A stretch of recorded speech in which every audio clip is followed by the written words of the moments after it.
Hello' guys, এটা major update লৈ পিনে তোমালোকৰ ওচৰলৈ আকৌ মই উভতি আহিলোঁ।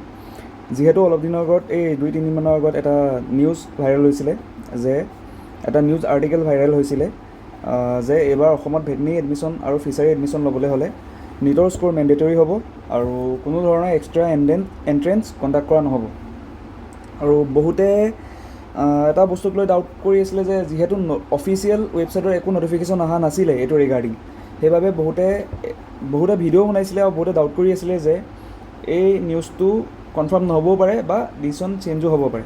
কিন্তু এতিয়া মই তোমালোকক জনাব বিচাৰিছোঁ যে আছাম ভেটেনেৰী এণ্ড ফিচাৰী ইউনিভাৰ্চিটিৰ যোনটো অফিচিয়েল ৱেবছাইট, তাৰ ৱেবছাইটটোত ৰিচেণ্টলি এটা আপডেট আহিছে আৰু সেই আপডেটটোত কনফাৰ্ম কৰি দিয়া হৈছে।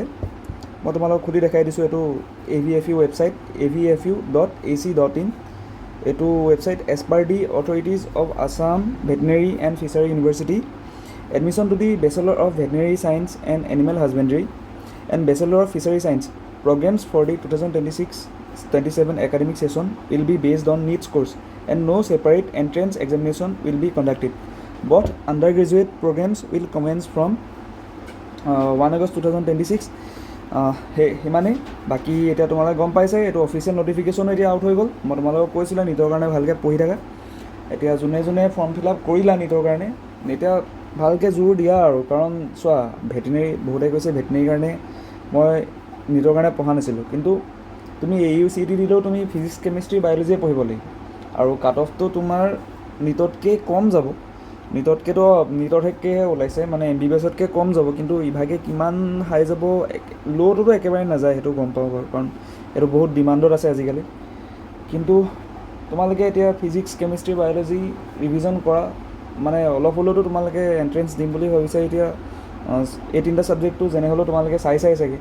চ' এই লাষ্ট কেইদিন বায়'লজিত ভালকৈ ফ'কাছ কৰা। বায়'লজিটো যদি ফুল স্ক'ৰ আনিব পাৰা, তেতিয়া কেমিষ্ট্ৰিখনে অকণমান টানি দিলে হয়তো চিলেকশ্যন হৈ যাব কেমিষ্ট্ৰি আৰু ফিজিক্সত। জেনেৰেলৰ অকণমান দিগদাৰ হ'ব। বাকী OBC বা যাৰ কোটা আছে সিহঁতি অকণমান ভালকৈ ট্ৰাই কৰা। তোমালোকে বায়'লজি আৰু কেমিষ্ট্ৰিখনটো যদি ভালকৈ গুৰুত্ব দিয়া, তোমালোকৰ চিলেকশ্যন হৈ যোৱাৰ চান্স আছে। চ' এতিয়া ভিডিঅ'টো ইমানতে সামৰিছোঁ, বেছি দীঘল নকৰোঁ। এইটোৱে আপডেট জনাবলৈ আছিলে। তোমালোকে এতিয়া ভালকৈ পঢ়ি থাকা, এক্সাম পালেহি। বেষ্ট অফ লাক এণ্ড পঢ়া আৰু ভালকৈ এতিয়া। ঠিক আছে, বাই বাই।